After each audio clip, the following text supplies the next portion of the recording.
This is Nomad here, bringing you my Narukami deck profile. For starters, I switch off between Spark Kid Dragoon and Lizard Soldier Saishin. Saishin is really only good if you go first and your opponent decides to attack you, since his effect is Counterblast 1, put him in the soul, and when he boosts a unit and it hits, you can retire grade 0 rearguard. Unless your opponent plays a lot of grade 0s to boost with, he's rather pointless otherwise. He does have a 5k base as opposed to Spark Kid's 4. However, getting rid of that starting Vanguard for decks such as Pale Moon or the like can be really good. Spark Kid, on the other hand, is you Counterblast 1, put him in the soul, and check the top 5 cards for a grade 3. Which, if you're running fewer grade 3s, can be good. And it just thins your deck. So you can switch off between those two, as both of them are pretty much the same. As for grade 1s, I'm running 3 Gulds. I'm not of the belief that running 4 perfect guards is necessary. Most of the time I run 2, but in this deck, since there aren't that many choices yet, I will run 3. This deck is all about beating face. So, next is 3 Photon Bomber Wyvern, just to be able to get it out and help boost your Vanguard. Then 3 Desert Gunner Ryan. Ryan helps stop an intercept for a turn. It's always great to get it out there when you really need it, just to get more cards out of your opponent's hand. And one of these Photon Bombers can be switched for a Ryan, or vice versa, depending on how exactly you want to play it. I personally would probably go for another Ryan, but I just went for a balanced build here. Then we go 4 Red River Dragoons, just because 8k boost. As for grade 2s, I go with 2 Desert Gunner Shiden. As late game, this can really help you, since this deck likes to destroy your opponent, make them guard.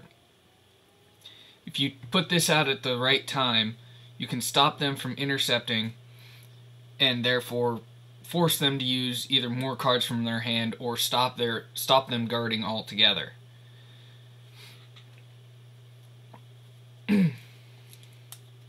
Next up is 4 Thunderstorm Dragoon. It's the 10k vanilla, so just beat their face in. Next is 2 Demonic Dragon Berserker Garuda. This is the damage unflipper.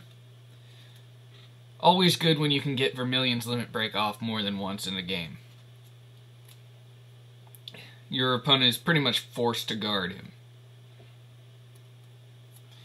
And lastly, I have 4 Hex Cannon Wyverns. These are 8Ks that go up to 11k when your opponent has 3 or more damage. Since your opponent is likely to have 3 or more damage fairly early in the game, this gives you an 11k attacker.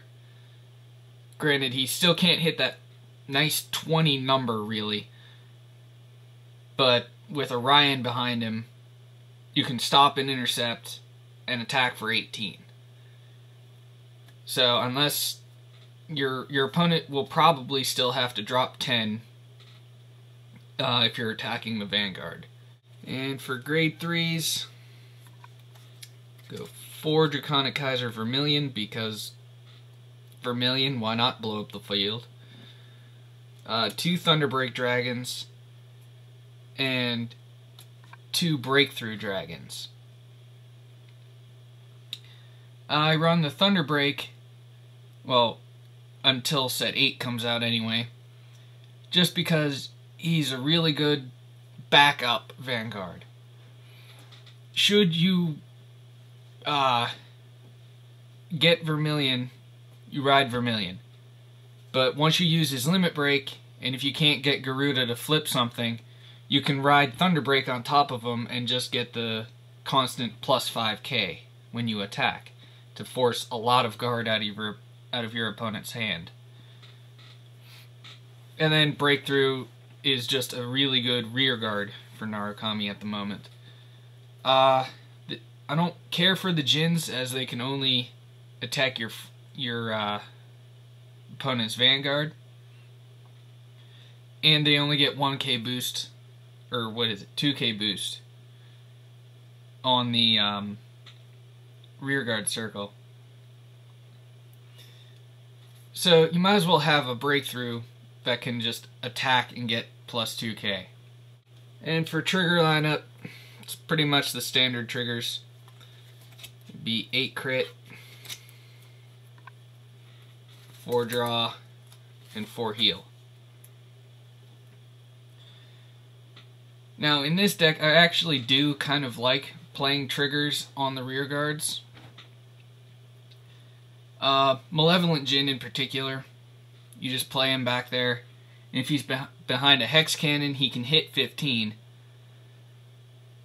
And then, should you call something out, you can, or when you ride Vermillion, you can just put him in the soul, and then limit break, and even higher magic number.